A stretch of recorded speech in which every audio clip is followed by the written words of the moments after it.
Most people don't realize how much their personal information is being bought and sold every day. Data brokers are making billions, pulling details about you from public records and the internet, and then packaging and selling it, usually without your consent. That's how your information lands in the hands of scammers, spammers, even stalkers. It's why you get endless robocalls and why ads seem to follow you everywhere. That's where Aura comes in. Aura actively removes your data from broker sites and keeps it off. They also instantly alert you if your information shows up in a breach or on the dark web. But Aura goes beyond data protection. With one app, you get a VPN, antivirus, password manager, spam call protection, dark web monitoring, and even up to $5 million in identity theft insurance. All backed by 24/7 US-based fraud support. Other companies might sell just credit monitoring or just a VPN. Aura gives you all of it, together, at the same price competitors charge for just one service. Start your free trial today at aura.com/remove. Protect yourself now at aura.com/remove. Hey listener, lean in close. I've got something that's going to change your life. It's modern, scientific, endorsed by experts. It's basically a miracle. It will give you energy, vitality, and a healthy glow. What's the catch, you say? Oh, no biggie. It's, just a little radioactive. History is messy, Weird, wild, anything but boring. we're rainy day rabbit holes. Exploring the unhinged side of history, politics, and culture. Let's fall down the rabbit hole. Welcome back to Rainy Day Rabbit Holes. I'm your host, Shea. Jody is still on a break, so you're hanging out with me today. But I'm not alone. Today, I'm joined by a very special guest, and we are going to be diving into the radium craze of the early 20th century, a time when radiation wasn't safely secured behind feet of steel and government regulations, but proudly displayed as a selling point. Today, I am joined by the host of Radiant Radium, the curator of the Radium YouTube channel and Instagram page. In his videos, Radiant Radium showcases his fascinating collection of radioactive household products, objects that were once proudly used in kitchens, bathrooms, and bedrooms across the country and around the world. And here's the crazy thing. Some of these objects are still floating around in antique stores and estate sales today. In this episode, we're going to explore some of the most bonkers radium products ever sold, how the public was convinced they were safe, and why the lessons of the radium era still matter, especially now. Welcome, Radiant Radium. Thank you so much for having me. I appreciate it. So I came across your Instagram page a couple of weeks ago and was immediately intrigued. I just knew that I had to talk to you.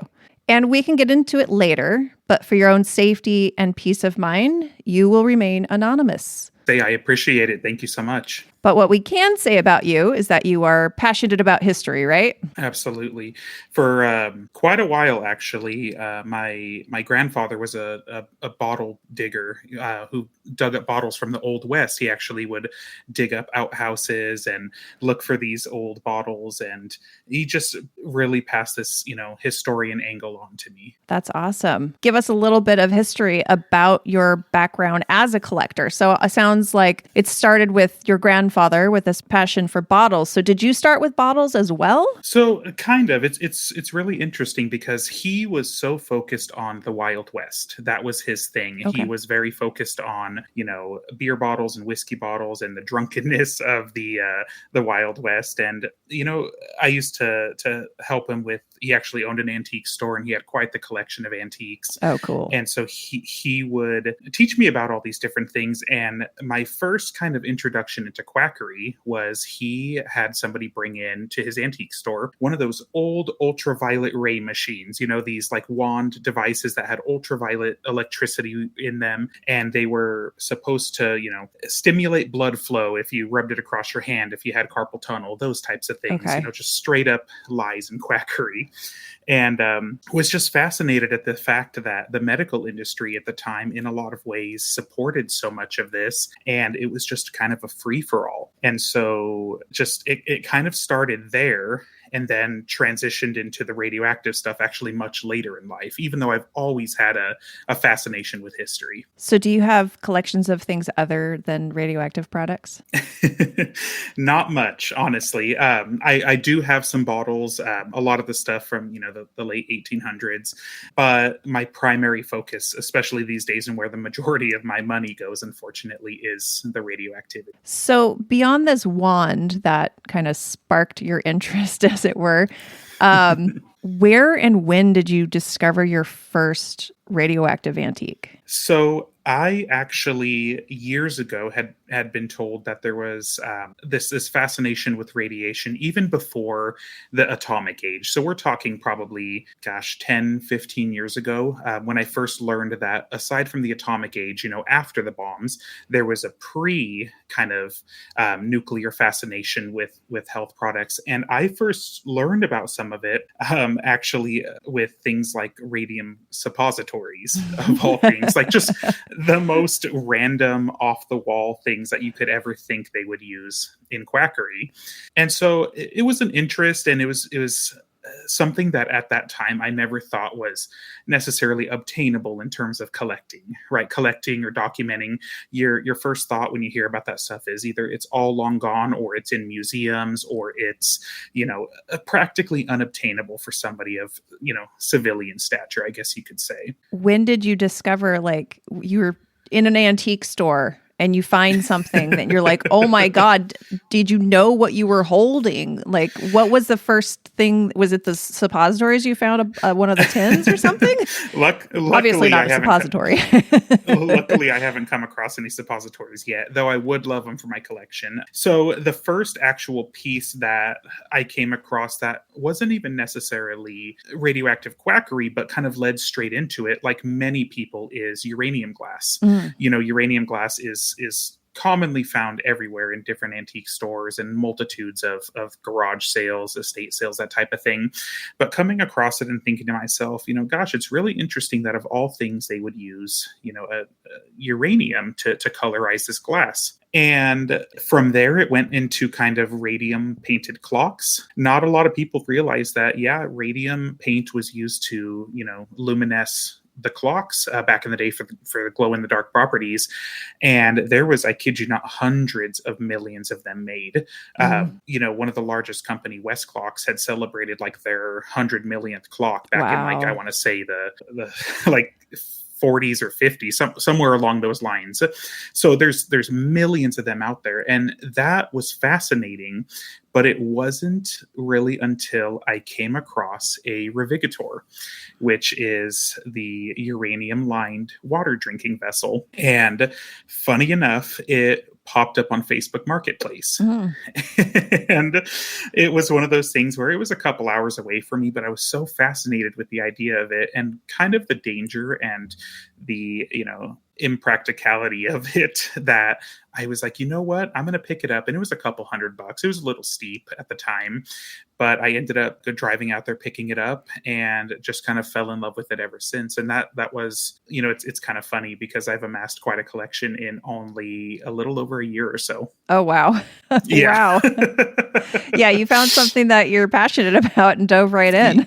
Yes. I dove right off the deep end. That's for sure. Definitely fell down a rabbit hole on that one. So when did the collecting turn into historical research for you? So funny enough, after getting that Radithor, I was just, so excited about it, a little scared of it, if I'm being honest. Having a radioactive device, my wife especially wasn't happy. But after trying to do some more research in it and find out just anything I could about it, it was actually going onto the internet and going into these rabbit holes of like the ORAU, the Oak Ridge Associated University's website, and learning about these devices, to where I was like, you know what, there's information out there, but there's not quite enough. There's a lot of surface level research that I appreciate these groups for doing, but there was also such a personal touch missing behind like the creator and what his life was like and what led him to think this way. And so that's something that really triggered it for me. And then it became kind of every piece that I came across, I just had to learn more and more and more. So you're learning the stories of these pieces and clicking them all together. So all this research now is leading you down another path, right?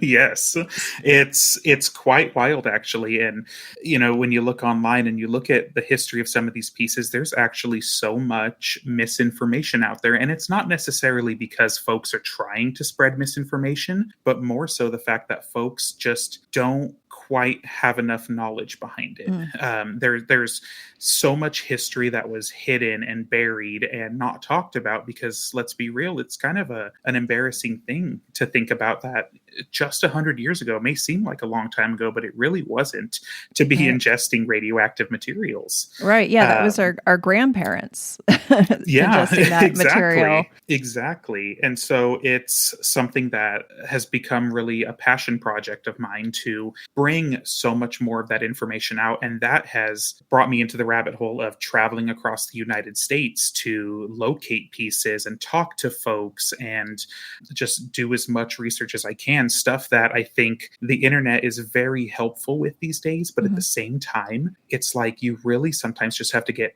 I like to say, kind of deep in the dirt and actually, go places and meet people and find that stuff out. Absolutely. And so all of this research is now leading to a book, right? Yeah. Yeah. I'm actually writing a book at the moment. It's called There's Something in the Water. I love that title. That's so good. It's kind of scary a little bit. Yes. I like it. And it's primarily going to explore what I call the Thomas Radium Craze. So that's going to be the kind of the mid 1910s up until about 1932 or so. And we'll get into it. There's so much radium quackery, including stuff that never even included radioactive materials. But this specific period is primarily focused on like the Radithor, the water, vessels, the Radithor, the radioactive patent medicine, those types of things. But the reason it's Thomas is the gentleman who created the Radithor. His name was Ralph Thomas, and it was kind of, I like to blame him. If we have to point to anyone, I wonder how radioactive his bones are today. Oh, it's very interesting. And one of the coolest things that I came across, and it's going to all be in this book, hoping to release in 2027. There's no documented pictures of Ralph Thomas. Oh. And he has been dead. So this is how deep and how difficult this has been. He's been dead since 1932. Okay. So he's been gone. We're coming up on 100 years in just a few short years. And when you're that far back gone, there's not a lot of information to dig up easily accessible unless I'm quite literally meeting with people who were a cousin of a friend of a friend. Right. It's extremely difficult. But this last year, I actually connected with his family. Amazing. And that's incredible. Absolutely wild. And let me tell you, they did not know who he was. maybe for one reason or another, but right. I'll never forget calling him up. And we had done, my brother helps me with a lot of this research, and we had pulled a lot of public records, marriage certificates, death certificates, these types of things. And we found the family, and I ended up calling, I believe would have been his great nephew. And I asked him, do you know Ralph Thomas? And nope, no idea who that is. Sorry. My grandma's last name was Thomas, but I don't know anybody by that name. And we ended the call. He called me back about, I want to say 2 to 3 weeks later. And he goes, I kind of thought you were, he essentially, like I was scamming, he took it as caution in a sense. And then he ended up going through some old family storage and found an envelope marked Thomas, and he opened it up, and he actually texted me the first known picture of Ralph Thomas. And that's so exciting. I love that. I have like 5 or 6 that I have ready to document for the book, wedding photos, all this cool stuff. And my God, this is so cool. It's wild because even, Oak Ridge Associated Universities, their radiation department, they are the go-to, the know-how for all of this stuff. And unfortunately, when I had talked to Dr. Paul Frame, who curated that collection and kind of oversaw that department, he had never seen Ralph Thomas, and he had never connected with family either. So it's pretty special. This is really great. Oh my gosh. Now I'm very excited for this book. So, I know that our listeners are going to be excited to hear about the radium products. But before we get started, let's talk a little bit about legality of owning these radioactive antiques. People want to know, is it actually legal to collect these items? Yeah, absolutely. Great question. So in 2007, the NRC, they actually provided a kind of general license to folks who were interested in collecting these radioactive antiques. And so there are essentially exemptions for these types of antiques, meaning the emanators, the cones, which we'll talk about, which kind of blew my account up, no pun intended. The jars, the radium, the toothpaste things, all these different things are actually covered under this general license. Now, I'm kind of a rare breed of collector, and so this is a good thing for the viewers. I'm so invested in the historical aspect of it. There are collectors who enjoy these items, but they also just enjoy radioactivity in general. Now, I enjoy radioactivity, but I'm not collecting just for that. Let's put a... Because when you say I enjoy radioactivity, it sounds like you like to sit around and get irradiated, meaning you enjoy the subject of radioactivity. I enjoy the subject. My viewers, the ones who aren't quite as interested, may think that I just bathe in radioactivity daily.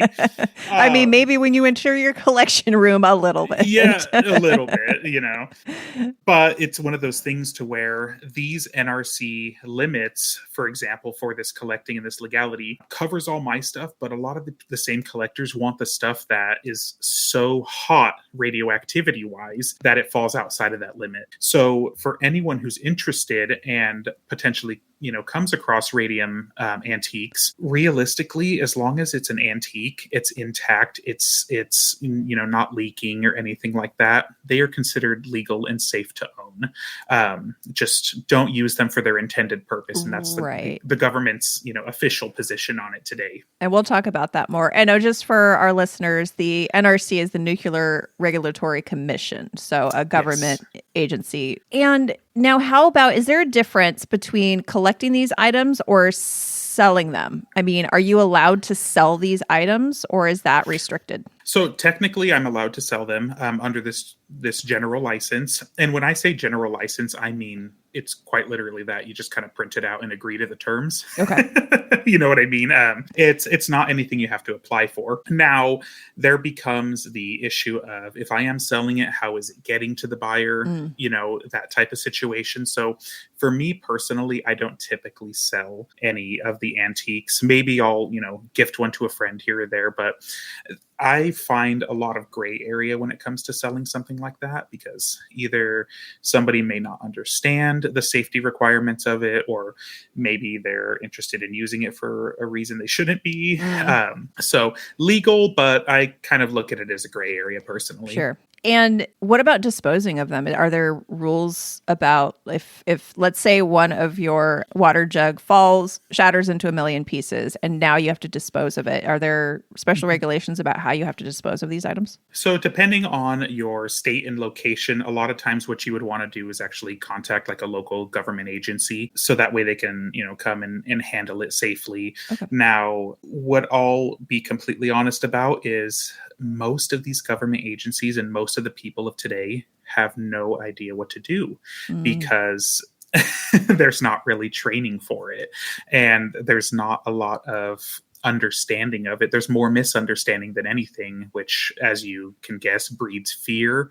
And then it becomes this whole other rabbit hole we could jump down into. But yeah, typically you would want to contact your like local environmental agency or your public health department and see what recommendations they have for you. So let's get on to then a little bit about the dangers of having a collection like this. As you mentioned before, as long as they're safely handled and not used for their intended purposes, they're generally rather safe. But I do see in your videos with some of these products, you do use gloves while handling them.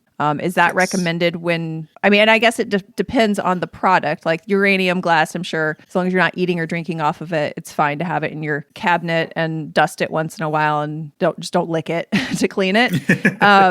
But I see like the caps from the patent medicine, you generally seem to hold those, and those seem highly radioactive. So tell me about safety of owning and handling these products. Yeah, absolutely. So essentially, when it comes to safe storage and handling, there's a couple things you need to consider, which is going to be time, distance, and shielding. So realistically, the videos, let's be real, sometimes they look a little scary.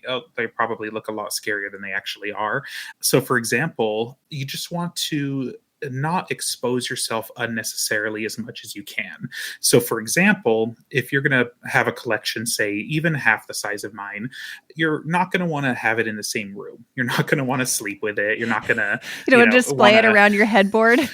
Exactly. It's, are adverse effects going to happen even right away? Probably not, but it's just unnecessary radiation. Right. The potential for long-term problems is small, but there. Exactly. And so one of the biggest concerns that you can have with a collection like this actually comes from radium itself. So radium decays into radon gas, and radon gas is the second leading cause of lung cancer in the United States behind smoking. Wow.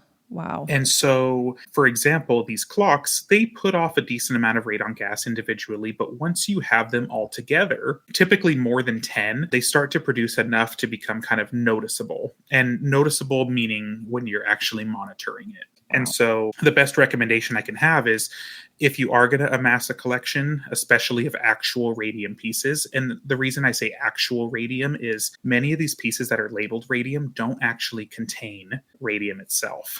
And so actual radium products will decay heavily. You want to actually store them in an area that is well ventilated. And so, for example, my cabinet that's full of, I want to say there's like 90 clocks in there right now. It actually has a custom vent hose in the back to pull air and draw it outside. Okay. And then once it's out in the outside, it disperses enough so it's no longer a problem, as long as you're not standing at the output as long sucking as I'm not, it. Right at the hose. Now, the thing to consider as well is radon gas is natural. So most homes, probably all homes in the US, have some type of radon gas naturally occurring because it comes from, the earth. It comes from underground. And so in certain areas, especially like in the Midwest, they will actually have radon mitigation systems recommended for houses regardless, for safety. It's tough because there's a lot of misinformation going on right now about radon gas, and we'll get into that a little bit later, but it's just something to take seriously is what I can say. Now, let's say I'm browsing my local antique store and I come across one of these radium products, one of these cones, maybe these giant butt plug looking devices, or a crock, or maybe a tin of radioactive suppositories. What should I do? I mean, I should probably buy it, right? And then if I'm send it to me. Right. So, any safety precautions other than what we've already talked about when buying these? Yeah, so it kind of jumps back into why do I wear gloves? I apologize, I didn't really answer that. It's for contamination more than anything. So if you're going to handle anything that is radioactive, and we're talking sources. So if you find a tin of radioactive suppositories and there's no suppositories in it, you should be fine. It's one of those things that unless the actual source is there, typically you're fine.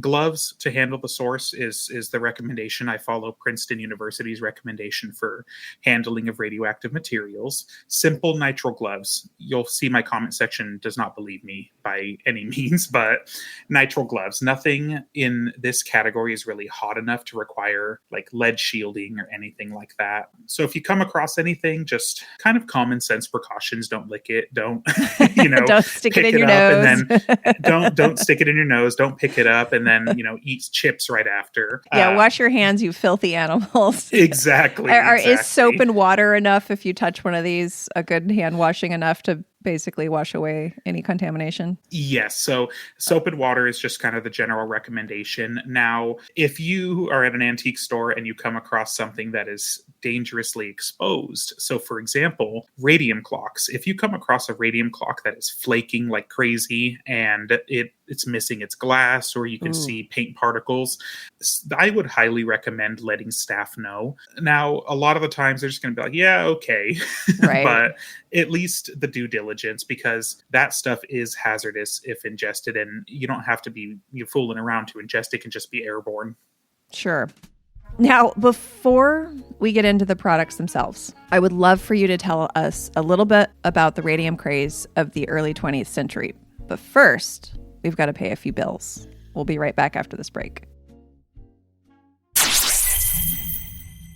Most people don't realize how much their personal information is being bought and sold every day. Data brokers are making billions, pulling details about you from public records and the internet, and then packaging and selling it, usually without your consent. That's how your information lands in the hands of scammers, spammers, even stalkers. It's why you get endless robocalls and why ads seem to follow you everywhere. That's where Aura comes in. Aura actively removes your data from broker sites and keeps it off. They also instantly alert you if your information shows up in a breach or on the dark web. But Aura goes beyond data protection. With one app, you get a VPN, antivirus, password manager, spam call protection, dark web monitoring, and even up to $5 million in identity theft insurance, all backed by 24/7 US-based fraud support. Other companies might sell just credit monitoring or just a VPN. Aura gives you all of it, together, at the same price competitors charge for just one service. Start your free trial today at aura.com/remove. Protect yourself now at aura.com/remove. All right, we are back with Radiant Radium. Okay, so it's 1898. Marie and Pierre Curie discover radium. It's rare. It's exciting. Scientists are tripping all over themselves to study this new material. So how did it escape the lab and end up in the drugstore or on the shelves of my local Five and Dime? Great question. There was such a fascination with the idea of radium, let alone even the kind of curative properties that they assumed it had. And that started with just the idea of, for example, radium was known to destroy tissue. Right. And so Pierre Curie would actually do experiments where he would lay a vial of radium or exposed radium on his forearm and watch it eat the flesh away. Terrifying to think about.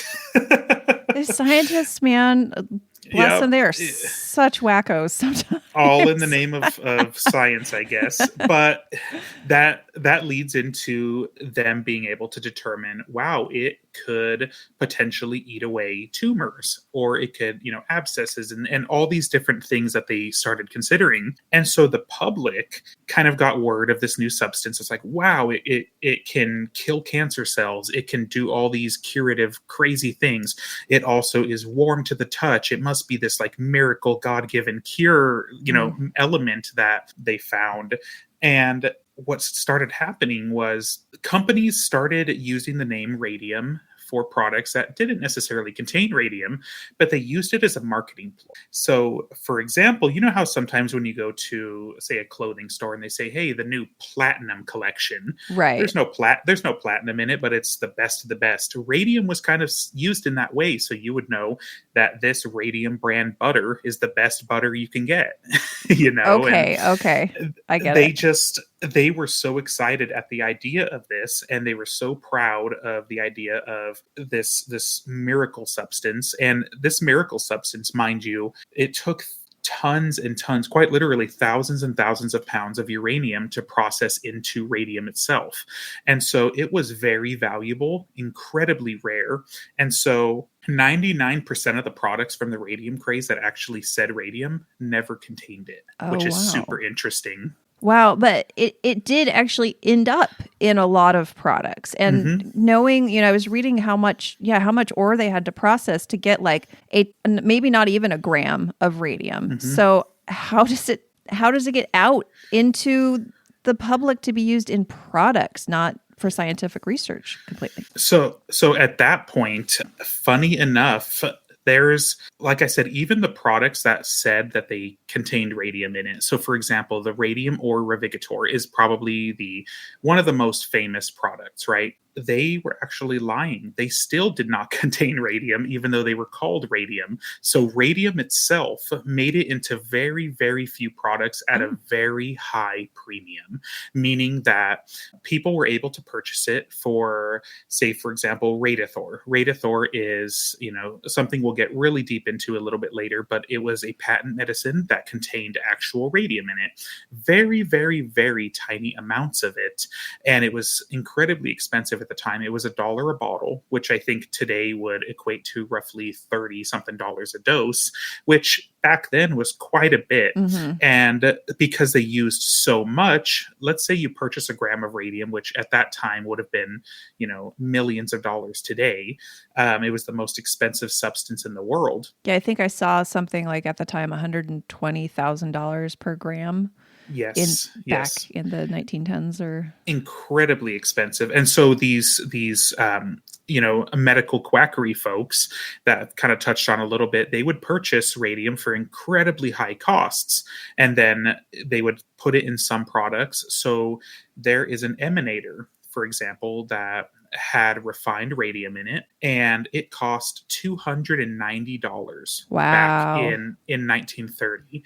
And that was the real premium. So realistically, we call it the radium craze, but I have to say probably less than 1% of actual products contained radium. Well, that's actually a relief, because yes. I think a lot of people probably are starting to think back, like, what did my grandma and grandpa have in their house that could have been radioactive? And sounds like, other than maybe a water jug, it was probably pretty unlikely that there was actually radium in the products, unless they were from maybe a wealthy family. Yes, there was some radium floating around, but realistically, everything was kind of marketed as radium. Now, it doesn't mean that it's not radioactive, because here's the kicker. They would say it contained radium, but in reality, they would just include uranium ore, because uranium ore naturally decays into radium.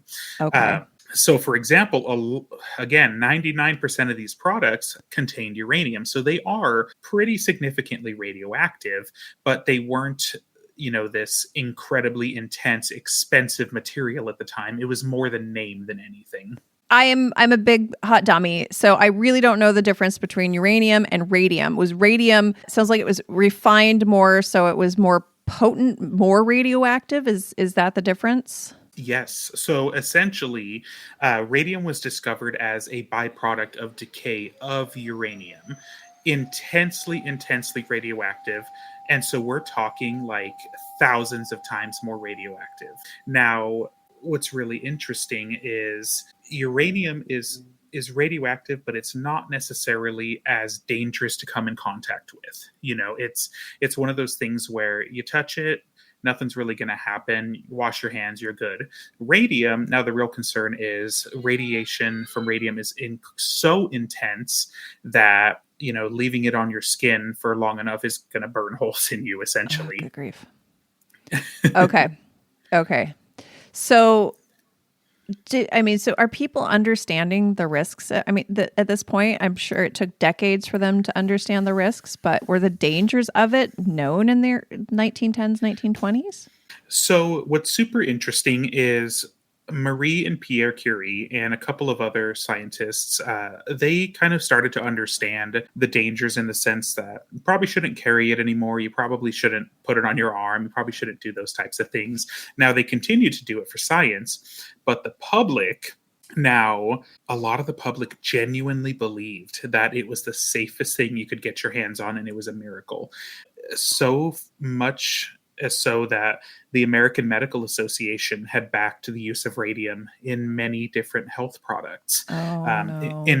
In fact, I actually just today received this amazing piece. Sorry, the viewers can't see it because we're audio only, but I'll send you some pictures of this. Please. This is from the Scientific Library of the United States Patent Office. It's titled An Outline of Radium and Its Emanations. And at the very bottom there, accepted by the American Medical Association. Oh, no. Oh, no. And so this is 1925, and it wasn't something that they were really concerned about, if that kind of answers your question. Yeah, I mean, I guess they wouldn't understand what it was doing to our bodies at a molecular level. Yes, and what the atoms were punching holes through, like a million teeny tiny atom-sized bullets hitting us from that. I even have some documentation, and it's going to be in the book. It's super interesting. There's shipments of some of these products that were going to different countries. For example, some of these uranium water jugs, they were shipped into Canada around 1925 or 26. And the Canadian Border Patrol essentially refused the shipment, not because it was dangerous or they were worried about it, but because when they measured it, it wasn't radioactive enough to meet their standards. Oh, no. Oh gosh, it's so dark. You have to laugh. Oh man, it's so weird. And so I'd like to think that some people were like, is this really safe? Is this, something we should be ingesting, playing with? But in reality, the entire United States, the world, in fact, was so infatuated with it that they couldn't get enough of it. Well, from what I've read, one of the early stages of radium poisoning is a youthful appearance, a youthful glow, where your skin almost seems to glow and it gets flushed, and you look fabulous for 5 minutes. So one thing that radiation does, especially radium, is it actually goes in and it kills cells. So radium, kind of the thought process behind a lot of these products was, well, it'll kill cells and it'll rejuvenate other ones. It'll essentially, do a 180. It'll take your old dead cells, get rid of them, and then here's some healthy new radioactive cells that your body looks better, feels better. In fact, radium, when it was used, like actual ingestion of radium, such as Radithor, there was a lot of reports of folks feeling better, especially when it came to like orthopedic ailments. So like, broken arms or arthritis, like rheumatism type stuff. They believed they felt better because radium, the body confuses radium for calcium. And it actually stores radium in the bones like calcium. Oh. And so you may feel really great after you injured your shoulder because the body's like, oh, awesome, more calcium. Let's repair this bone. Meanwhile, it's punching holes in your system with radium. Jeez, that's dark. Oh, wow. That's craziness. Let's get into the heart of it. Let's talk about some of these products. Now, yes. You've spoken about clocks. That seems like that's kind of one of the more innocent products that were produced with radioactive materials. And our listeners might be familiar. The most famous story about radium-containing clocks was, of course, the Radium girls, who we'll talk about in another episode, who were painting faces of timepieces and using their mouth to make a finer point on their paintbrushes and ingesting huge amounts of radium paint. What are some of the other more innocent products containing radioactive materials that you've come across? So in terms of innocence, you'll find, so radium luminous paint was a huge deal. Like you mentioned with the Radium girls, it was discovered by a scientist back in around, I believe it was 1915 or so, and then 1917 it became full production in those clocks. They actually used it in many other things. So for example, some of those old lamp pull chains you would see that have those little acorn little shells on them at the very end to pull you and turn your lamp on. They had radium luminous paint in them, so that way you could see in the dark. Oh wow! They sold radium paint kits that you could paint your house numbers with. You Oh, could paint your doorbell. You could, things you would need to see in the dark, your keyhole, those types of things.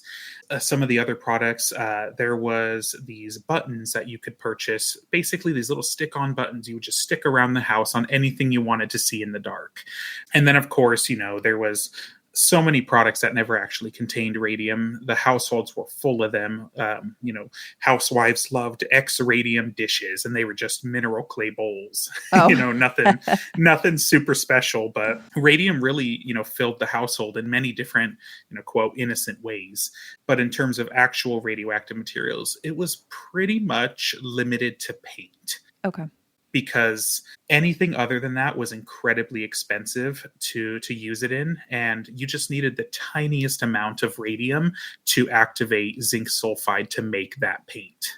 Oh, interesting. So the paint itself, as long as you're not ingesting it, is fairly safe as long as it's not flaking and it's intact. Basically, as long as it's intact. Now, anytime you have something in your home that has exposed radium paint, and you're going to love this, there was actually a lot of clocks made back in the mid-century that included exposed radium paint. And so what a lot of collectors do these days is they actually, if they want to preserve it, is they will paint over it with almost like an acrylic nail polish type situation. A sealer to of some preserve sort. it. Okay. Yes. And the other part of it too is if you have a radium painted clock and you're really uncomfortable with it, so many different clock repair companies actually offer de-radiuming. Don't quote me on that. De-radiuming clocks and different materials. They'll actually do it under respirator and safely dispose of it that way. Oh, interesting. Wow. A service that I had never thought would be needed. Interesting. Well, David, I'm getting a little thirsty. So I think maybe we should grab a fresh glass of water. And then when we come back from the break, you can tell me about the health benefits of radium water.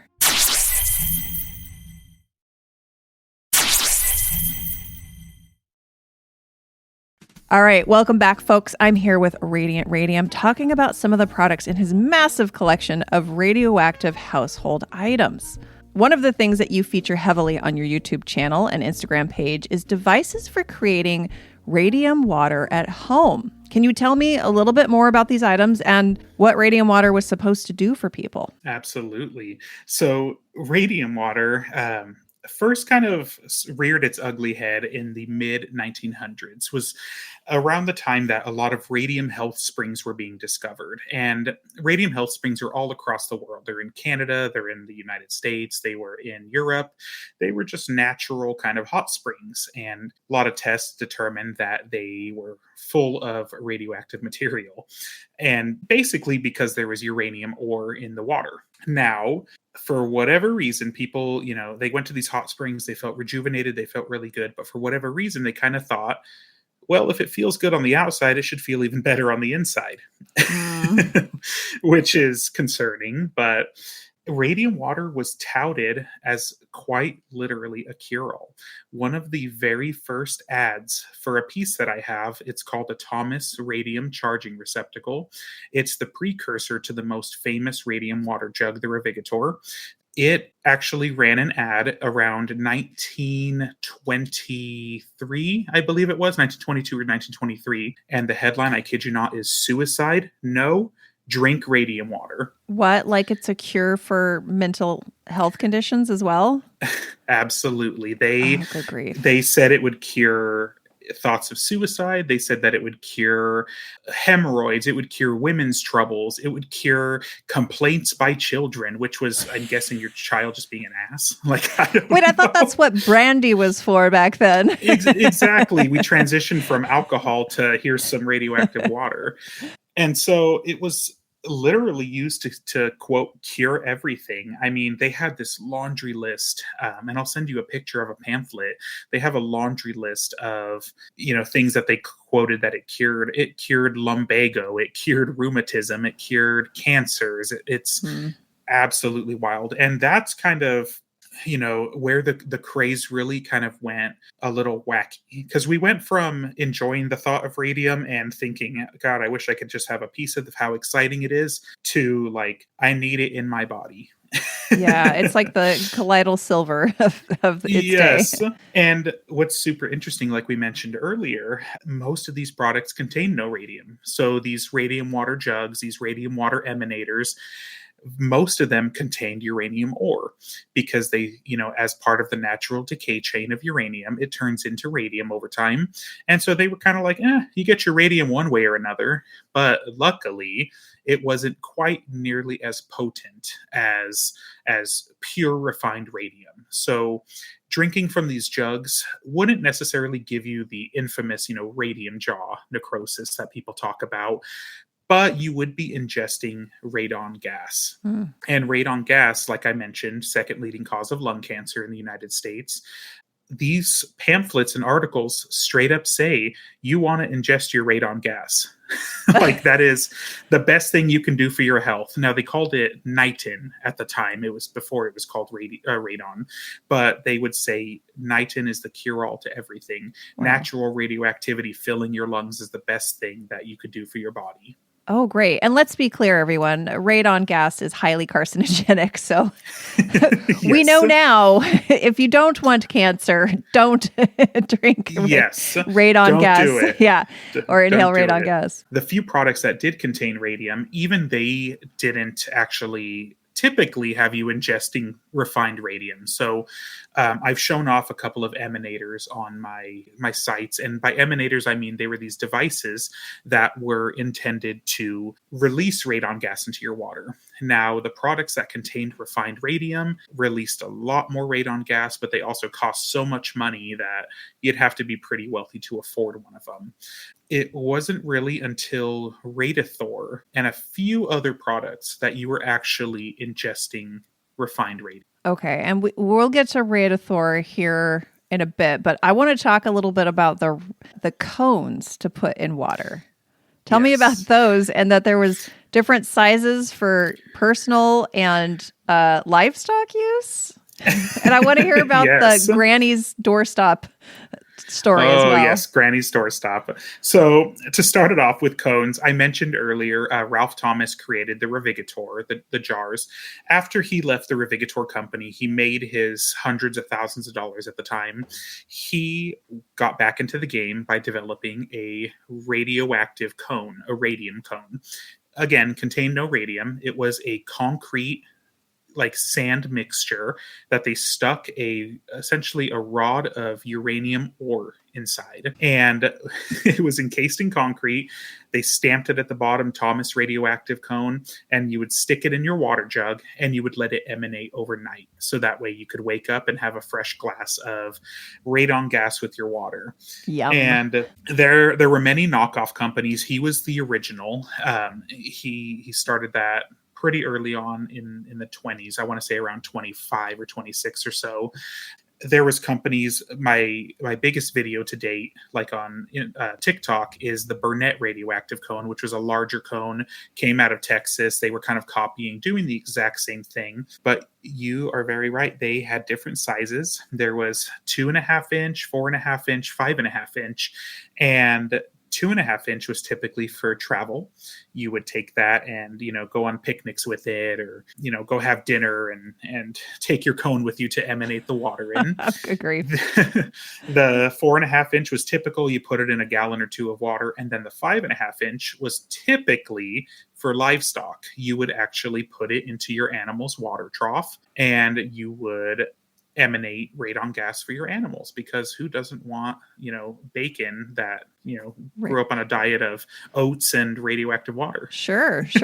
Bacon that glows in the dark a little bit. Yeah. Well, I mean, what's healthy for us must be good for the animals too, right? Exactly. What's terrifying is some of these cones were purchased and folks would take them and actually put them directly into their water supply. So their wells or their, massive containers of water that the whole town would use. And it's just, Oh, it's wow. absolutely wild, but they thought that it was the safest thing possible. Now, it's funny because there's cones, but they came in all shapes and sizes. You can find emanation discs, you can find emanation squares, emanation spheres, Okay.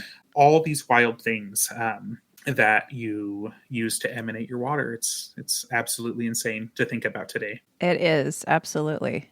And so you found one that was somebody's grandmother was using as their doorstop.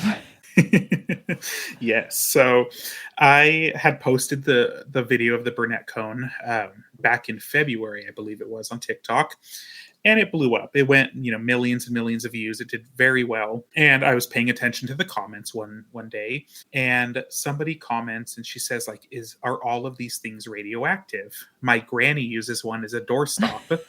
And she sent a picture of this crocheted cone. I'll send you the picture of this crocheted like cone shape, and it's in this like purple and green just crochet pattern. And she apparently had crocheted this thing like 10-15 years ago because her grandma was using this stone cone looking thing as a doorstop, and they're pretty heavy. They're heavy enough to hold a door for sure. But my first thought is like, yeah, okay, whatever, like you're messing with me. But then I start thinking, I go, well, that's kind of a weird thing to come up with on the spot. Yeah. And so I asked her to message me, and her first thing is panic because she had held it for a significant, amount of time, and it was concerning to her that her grandma had this in her possession. Sure. All these things that was running through her head, right? And so I kind of calm her down a little bit. I let her know, realistically, you probably didn't do any damage to yourself. You're more than welcome to reach out to a physician or anybody to talk about it. They'll tell you kind of the same thing. And so she's in full panic mode. She reaches out to a friend who works in, I believe, radiation at the hospital. And they're like, no, you're fine. You're fine. So she goes to her grandma's house, picks it up, cuts open the crochet, sends a picture or a video to me. And sure enough, it was a radioactive emanator cone. Now, instantly, I'm like, oh my gosh, like it's wild that these are just out there in people's possessions as like they were completely unknowing. Yeah. It's wild. And so, of course, I'm like, well, now that we know what it is, like, if you are scared of it and not comfortable with it, like, I'm happy to take it off your hands. I'll purchase it from you. I'm a collector. Like, it's my interest, Yeah, you're like kind of a little excited right now. Woo, do it. Yeah, I was like, oh, how cool. And so her first thought actually was, this is a stranger from the internet. Yeah, he's very nice, but is this legal? Kind of like Sure. we talked in the beginning, is this legal to sell? And so she actually consulted with a lawyer. She consulted with her local health department. And to kind of jump back into what we were talking about, the health department had no clue what she was talking about. And they referred her on to the state's radiology department. Oh, wow. And so she talked to the state's radiology department, and they straight up were like, oh, yeah, we know what it is. It's safe. Just don't, eat it, basically. Don't put it in your water. Yeah, don't drink from it. But they confirmed the lawyer. The lawyer was super happy because he was like, this is the coolest thing I've researched in a long time. And everything was legal. Luckily, I travel a decent amount for work. So I was able to go out there and meet her and pick it up. And while I was out there, there was somebody else who was like, hey, guess what? I have one as a paperweight. It never ends. It just makes you wonder, gosh, where are all these pieces in the world? Yeah. What are they disguised as right now? Exactly. Yeah, we'll make sure that there's pictures in the on the website when this comes out so that people can take a look at what a radium cone looks like, so that they can see it. Is one in your house that you don't know what it is? Because might want to buy it. If there is, I may want to buy it. Let me know. The funny part about it too is so many people are so scared of them. and I understand why. I'll be honest, my video probably didn't help with the scary Geiger counter sounds and all that type of stuff, but for the most part, they're relatively safe. If they are busted up and open and there's exposed, uranium inside of it, you may want to, look at it in a different light, but Sure. for the most part, they're not going to hurt you.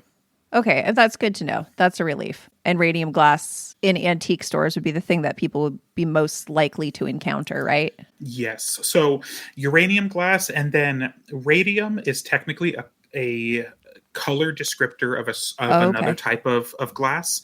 So the actual radioactive stuff is going to be uranium glass. You're going to see it in every antique store. Most everybody's aware of it now. It's extremely popular, extremely overpriced sometimes, but you'll find the glowing UV cabinet. You'll know exactly what it is. Yeah, I was at a friend's house last week and I spotted it right away.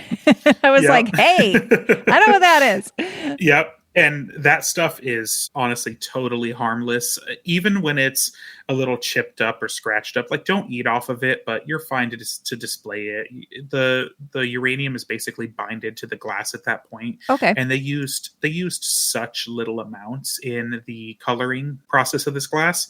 It's pretty harmless. Well, that's good to know. That's good to know. Okay, so this is where things are going to take a weird and maybe dark turn. So let's start with the weird first. So in your collection, you have featured some personal care and cosmetic products made with radioactive materials. So tell me about some of these products, and I want to know what the weirdest item that you have encountered is. Yeah, so when it comes to the weird stuff, it really started getting weird a little later into the craze around the, mid to late 20s, early 30s. People started putting it in things like makeup. So there was this very famous company out of France called Thoradia, Tho being for thorium, radia being for radium. And they actually had a mixture of thorium and radium, both radioactive materials, very little amounts, but in things like their face powders, in their lipsticks, and all these different things. And they basically advertised it as a way to rejuvenate your cells, to give you quite literally a glowing appearance. And it gets even weirder from there. I mean, there was a company in Germany developing a product called Doramad. Doramad was radioactive thorium toothpaste. Oh. And same thing, their ads showed basically the little radioactivity cells going in, killing the plaque, and making your teeth white again with rejuvenation from thorium. Now, the one everyone loves to talk about, unfortunately, is not radioactive, never was radioactive, is radium condoms. Oh, man. Yeah, it's a bummer. But radium condoms were just a branding, which is funny because the majority of the radium craze started, to stop that branding towards the end of the 20s and 30s. But this company continued well into the 40s, and they put radium right on the corner of the condoms. They actually got investigated by the FTC because the FTC was like, hey, there's no radium in these. You guys are kind of lying.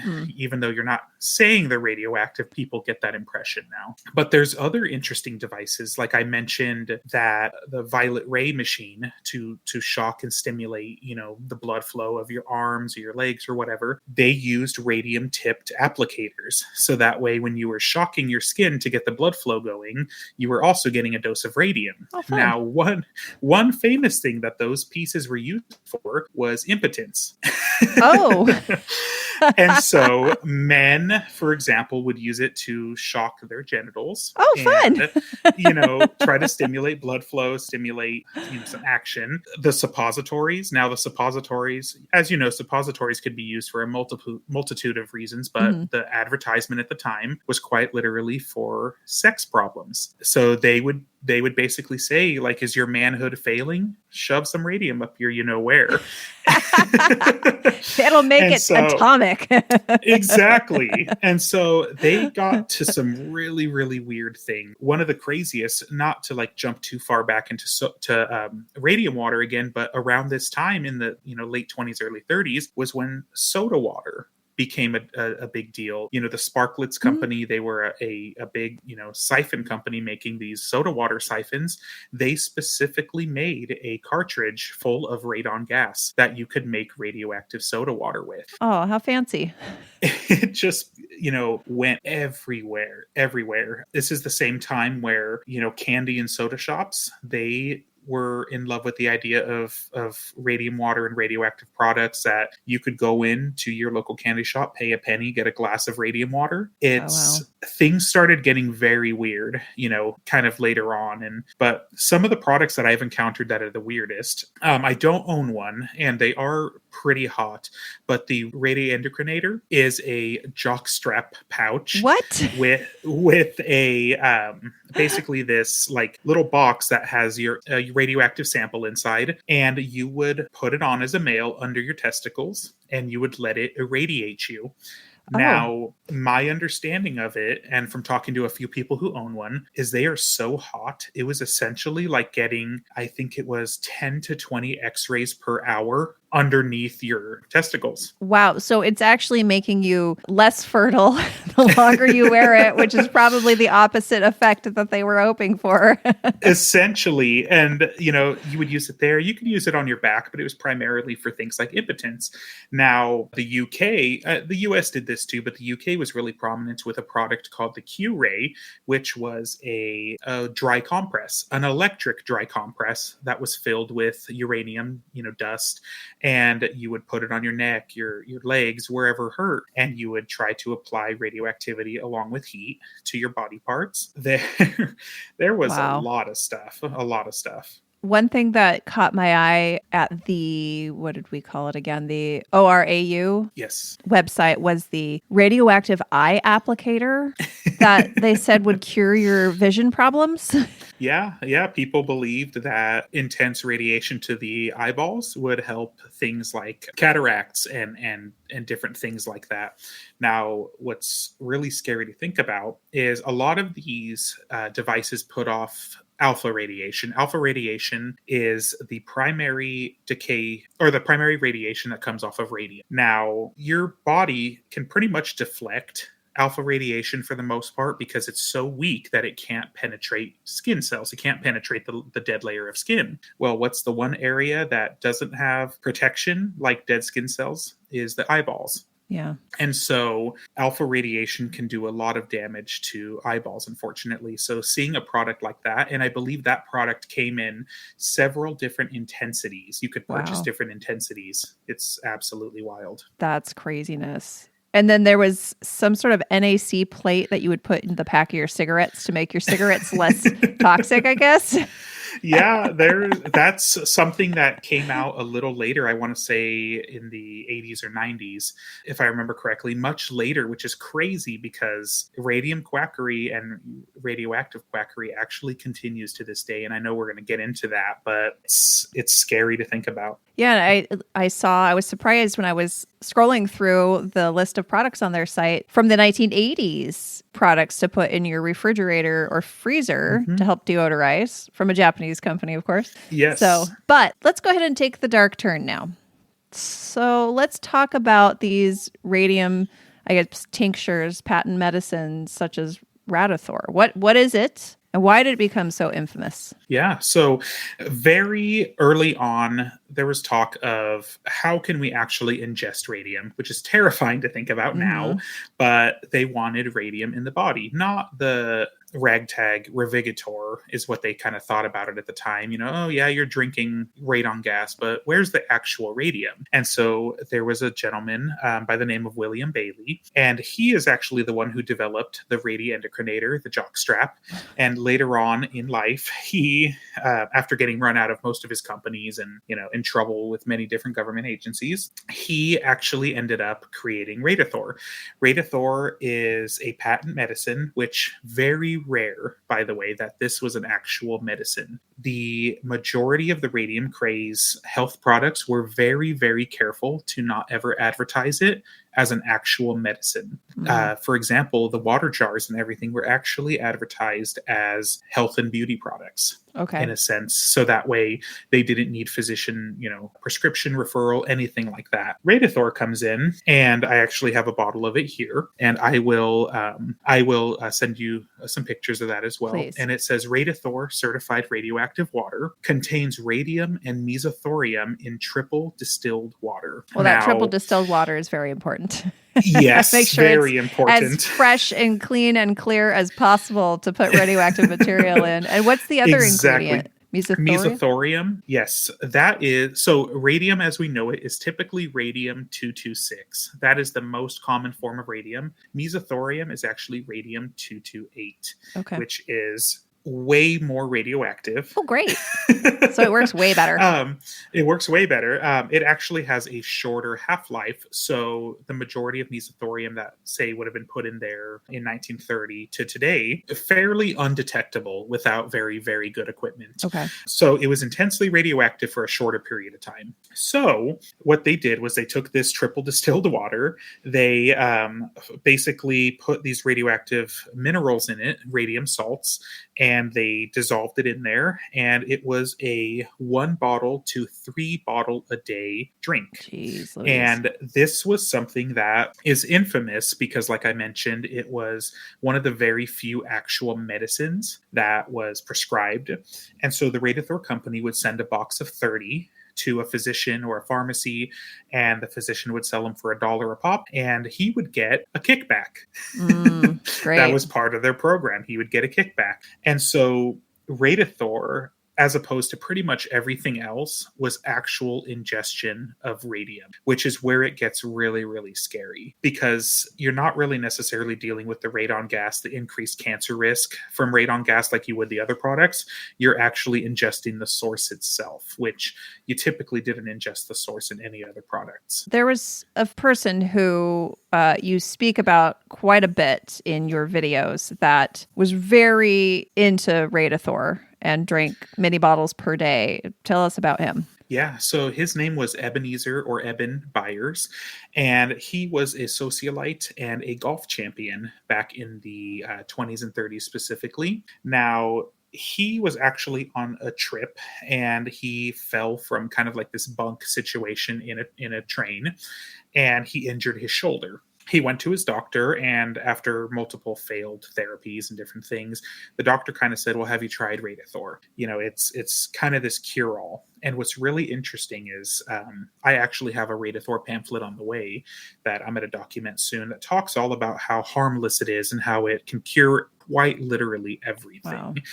And so this doctor, who was enticed by not only the curative, quote, properties of radium, but also the financial kickback he would get. So he prescribed it to Eben. Eben started taking it, typically 1 bottle a day is my understanding, is what's kind of documented. He started feeling really good. And the reality is probably because radium was disguising itself as calcium to the body, storing in his shoulder, storing in his bones, and his bones probably felt a lot better. So he thought, wow, this is really, really good. I feel amazing. I feel rejuvenated. So he increased to 3 bottles a day. Wow. For several years. And he was so in love with it, he would purchase it for his girlfriends, for his friends, for acquaintances. He would buy in boxes at a time. And yeah, he was drinking 3 a day for several years, up until point where he had drank about 1,400 bottles accumulated over the course of several years. And he started experiencing, weakness, lethargy, all these different things. And actually his jaw essentially rotted off because of the holes that radium punched into his jawbone. That's insane. And to the point of where, when the radium industry was really kind of suffering in the early 30s, which is when these health benefits were kind of, looked at with a finer lens. For example, the Radium Girls had really collapsed a lot of the public trust with radium. Mm-hmm. And so the FTC actually sent a lawyer to meet with Eben because Eben was too weak to travel. And so that way they could get his testimony against Radithor. And they went and met with him. And the lawyer reported that most of Eben's lower jaw had been removed. It had rotted away. Oh my gosh. And the majority of his upper jaw as well, aside from about 2 front teeth. So he was in really, really bad repair by this point.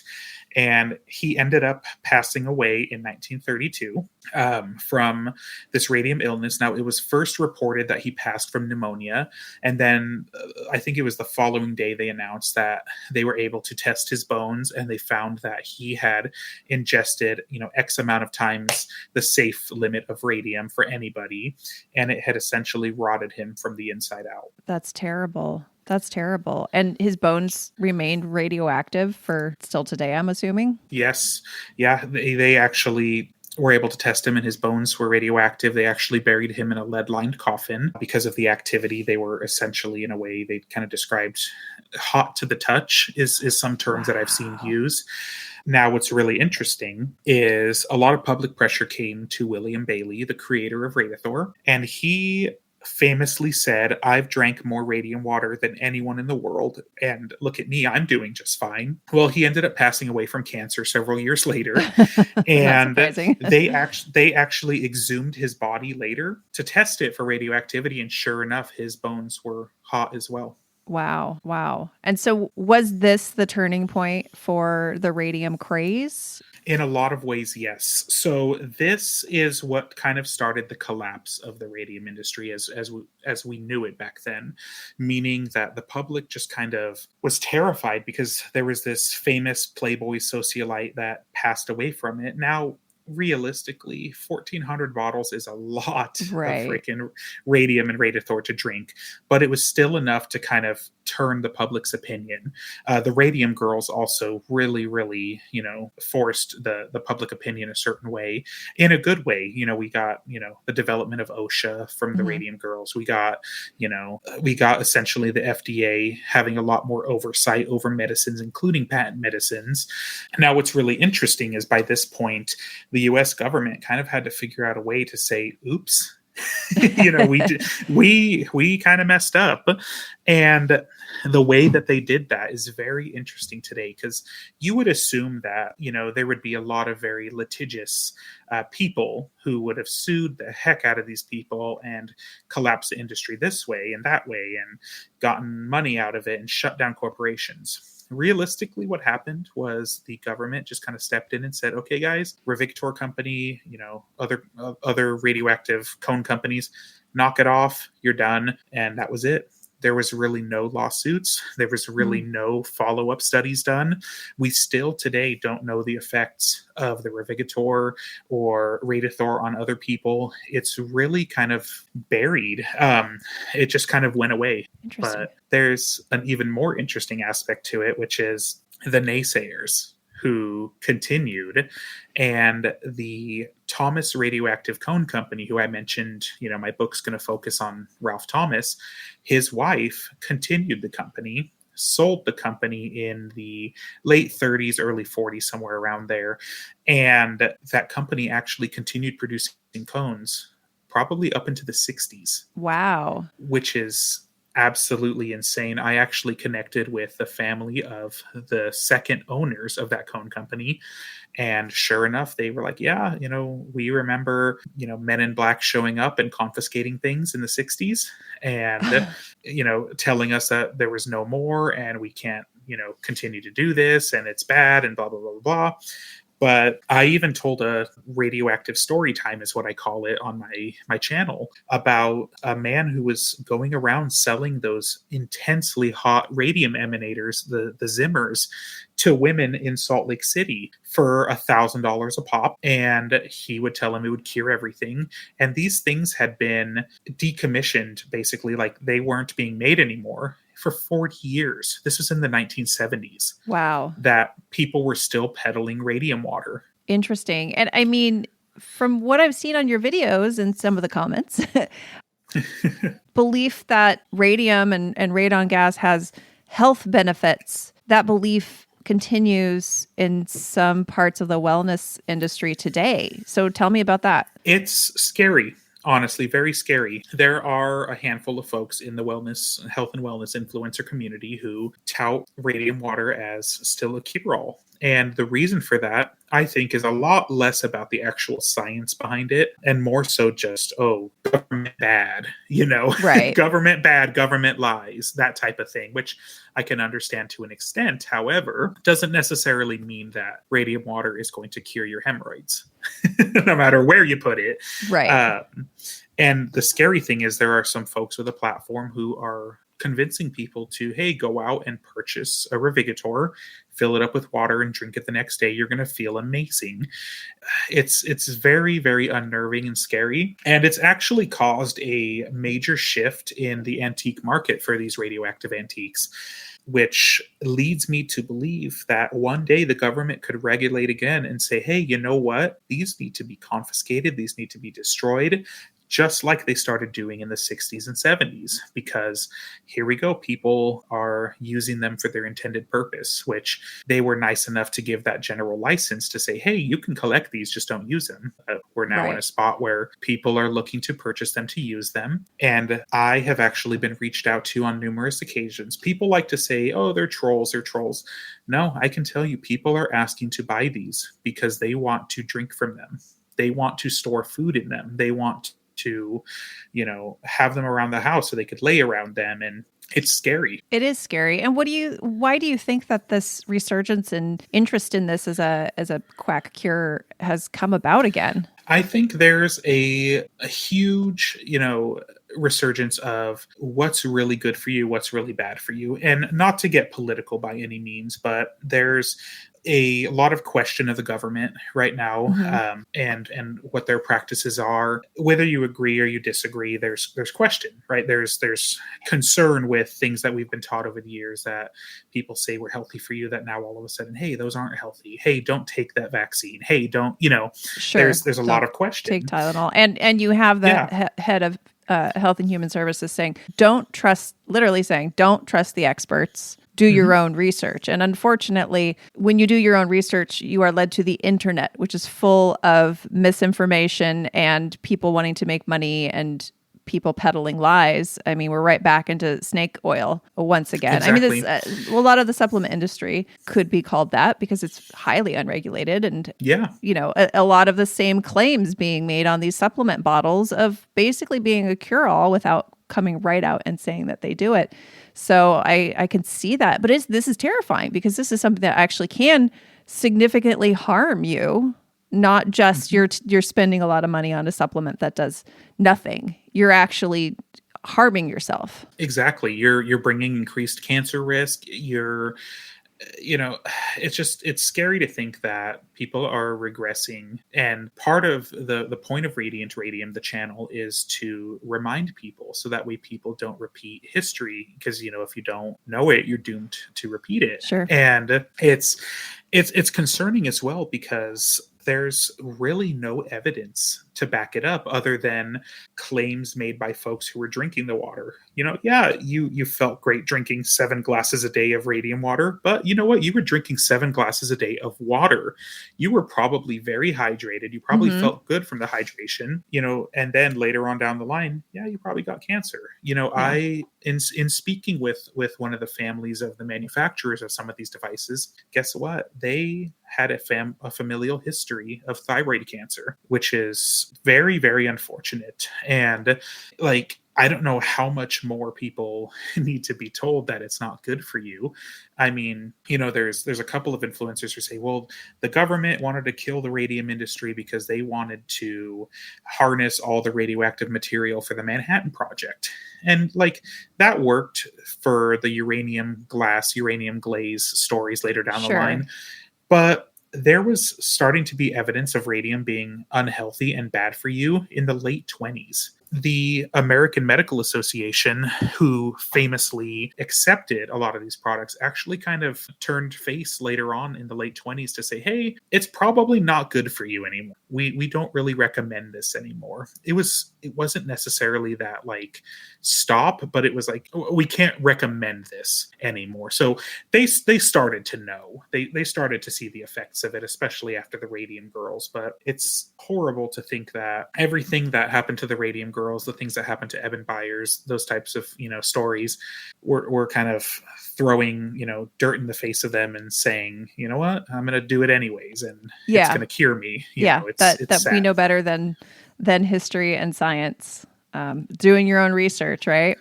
Exactly. So talk to the people who live around, 3 Mile Island and other, radioactive nuclear disasters, and talk to them about their cancer rates. Exactly. And say, is radioactive material dangerous? So, well, now that we've gone through the darkness, let's get a little bit back to the light. So people can sell you their radioactive finds, so they can reach out through your channel, right? Yeah, If they absolutely. find anything. There's a couple different avenues to reach me. You could reach me through TikTok or Instagram through DMs, or you're welcome to email me, info@radiantradium.com.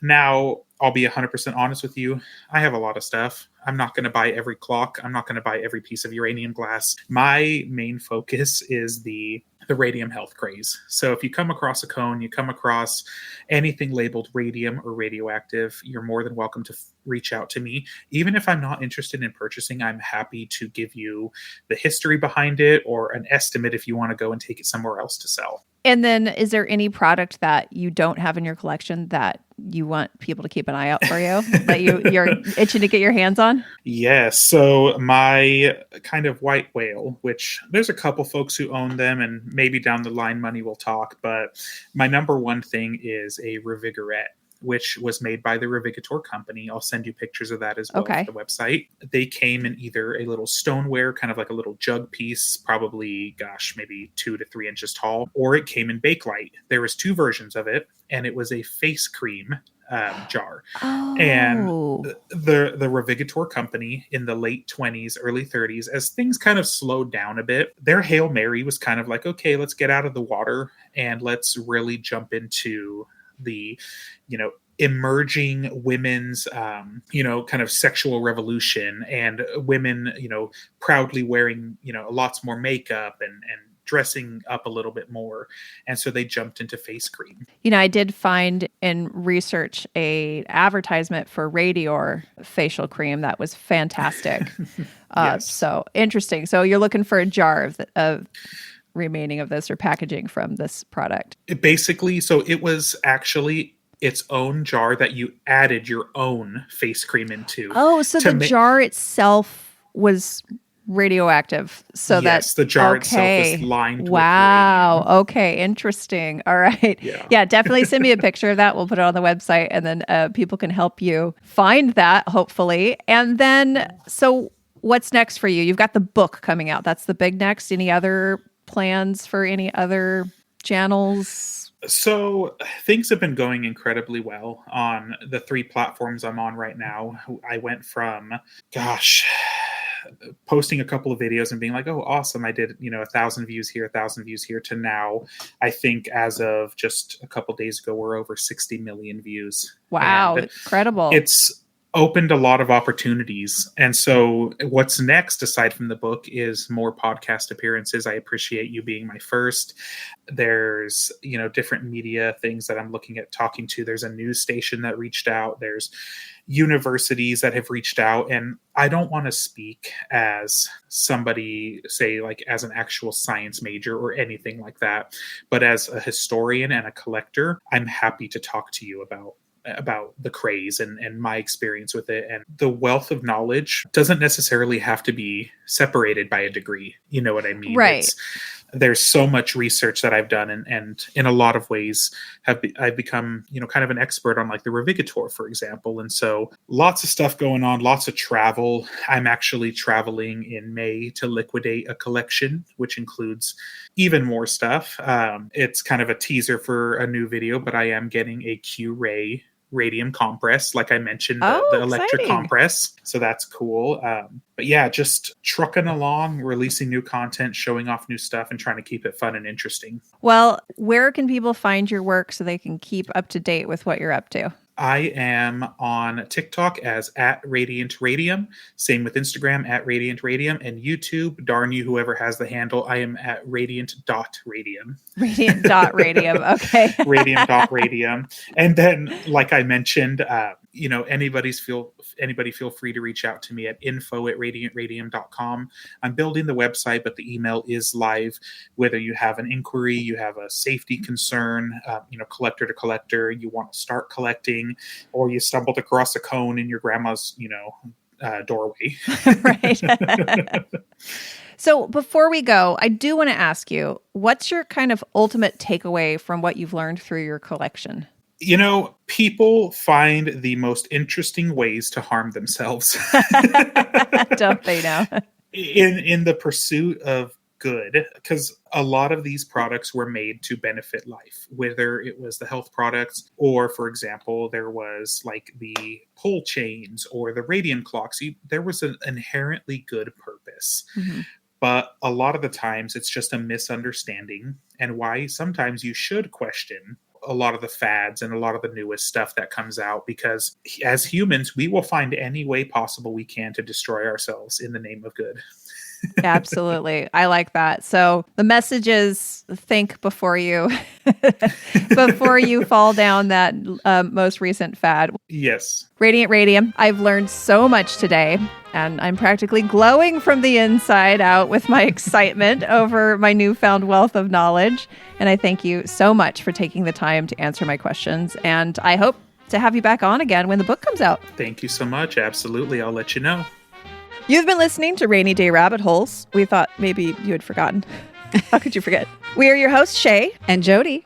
and you can find all things on our website, rainydayrabbitholes.com, like sources, notes, pictures, links, whatnot. That beautiful website is designed and managed by the amazing and talented Letha Davis at easybreezy.com. That's Easy Breezy, EASYBRZY.com. All episodes are edited and produced by me, Shea, and you can reach out with any questions or comments at Shea@rainydayrabbitholes.com. That's SHEA. Thanks for listening. Please share the podcast with your friends and family, and stay curious. See you down the rabbit hole.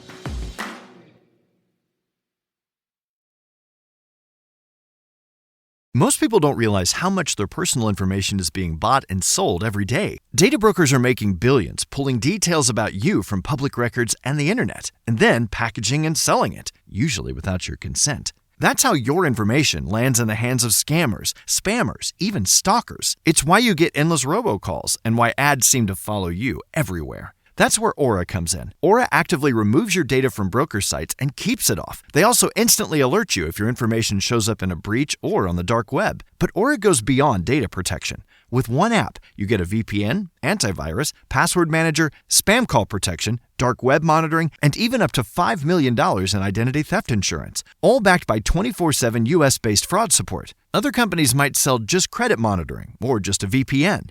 Aura gives you all of it, together, at the same price competitors charge for just one service. Start your free trial today at aura.com/remove. Protect yourself now at aura.com/remove. Tired of sugar-coated news and corporate spin? Check out The Nicole Sandler Show. Speaking truth to power with the irreverence it deserves. Smart, fearless, and just the right amount of snark. Nicole breaks down the headlines, exposes the hypocrisy, and talks with the people working for real change. Weekdays at 3 Eastern, noon Pacific on Progressive Voices, NicoleSandler.com, Substack, YouTube, or wherever you get your podcasts. Don't just get the news, get the truth.